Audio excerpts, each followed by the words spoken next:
So eto na nga mga idol, boxing update tayo. Marlon Tapales dumadaan nga po ngayon sa matinding training at matindi rin ang kanyang nakisparing nitong nakarang araw lamang. Walang iba kundi ang future champion na si Carmel Moton, which is nakita natin matindi ang kanilang naging sparring match at nakita naman natin kayang-kayang makisabay nitong si Moton dito nga po sa ating pambato na si Marlon Tapales. So nang makita nga po ito ni Naoya Inoue ay tila natakot siya at sana wag niya namang iurong or ikansela ang kanilang laban. Matindi po talagang natatanggap ngayon na suporta. Ito nga pong si Marlon Tapales kahit si Floyd Mayweather ay talagang kumpiyansa at magbibigay ng suporta sa ating kababayan na si Marlon Tapales. Nakita nyo naman mga training pa lang ang kanyang mga nakaka-sparring ay talagang malakasang boksingero na hindi po natin inaasahan.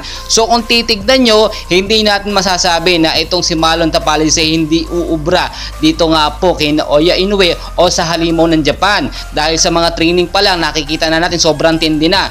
Isa pa, itong si Marlon Tapales, marami na po itong napatunayan na hindi natin maitatanggi talaga.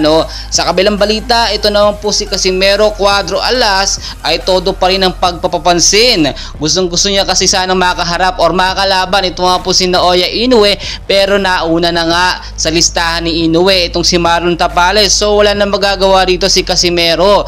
Ang dapat talang gawin ni Casimero ay mag-training at hintayin ang kanilang rematch. Ito nga pong si Yoshinori Ogoni, which is round 4 lang ang nangyari. And sa ulitin, sana maging maingat talaga itong si Casimero sa kanyang mga laban para hindi naman masabing ma-headbutt or yung mga tama niya, wag naman para iwas na lang din po sa injury kung sakaling magdugo ang tama nitong si Casimero Cuadro Alas. And well guys, abangan talaga natin, matindi po ito, December 26 at ilang araw na nga lang po, ilang linggo na lang magsisimula na ang undisputed fight heavyweight champion na manalo po dito sa laban nga po ni Marlon Tapales at ni Naoya Inoue. So ibigay natin yung ating suporta dahil wala pong sinasayang na oras or pagkakataon itong si Marlon Tapales at kahit nakikita natin ng private or ng public ang kanyang mga training, wala pong problema yan. Itong si Naoya Inoue, tinatago po ang mga training at hindi niya pinapakita sa publiko,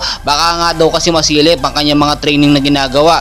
Ang kanyang mga ka-sparring ay hindi rin talaga pinapakita para hindi mahanapan ng butas or makita ang kahinaan nito nga pong halimaw ng Japan na si Naoya Inoue. Well guys, napakaraming pangaganapan na ating dapat bantayan. December 26, 2023. Mark your calendar na mga idol at talagang susuportahan natin ang ating pambato na si Marlon Tapales kontra dito sa halimaw ng Japan na si Naoya Inoue. Please huwag niyo pong kalimutan mag-like and subscribe bilang suporta na rin po sa ating YouTube channel. Maraming salamat po.